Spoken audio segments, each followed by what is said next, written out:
بنی آدم اعضای یکدیگرند که در آفرینش یک گوهرند. چو عضو بدر داورد روزگار، دیگر عضوها را نماند قرار.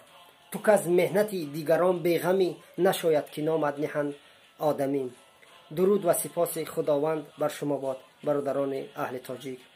من این چند مصرع سعدی را با آن به خاطر آوردم که امروز در جمهوری برادری ما، جمهوری چین، یک از کسلی های بیماری های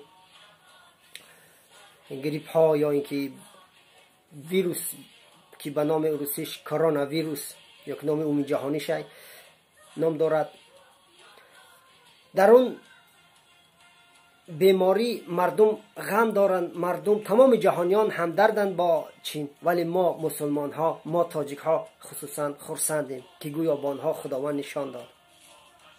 برادران عزیز، خداوند راستین هیچگاه این افسانه های یهودی به اینها یکی گویا که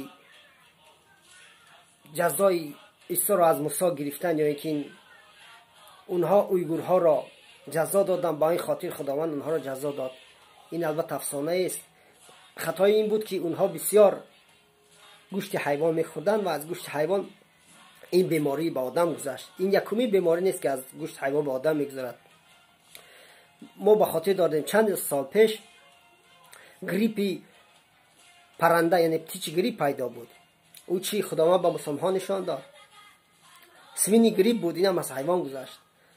این یکمین بیماری نیست که گویا که خداوند امروز به چینی ها نشان داد. این بیماری بود در عصر گذشته، سالهای 60 وجود داشت و امروز بسیارتر شد. به همین خاطر برادران، ما از درگاه خداوند پاک سریشت راستین جهان آفرین امیدواریم که این مریض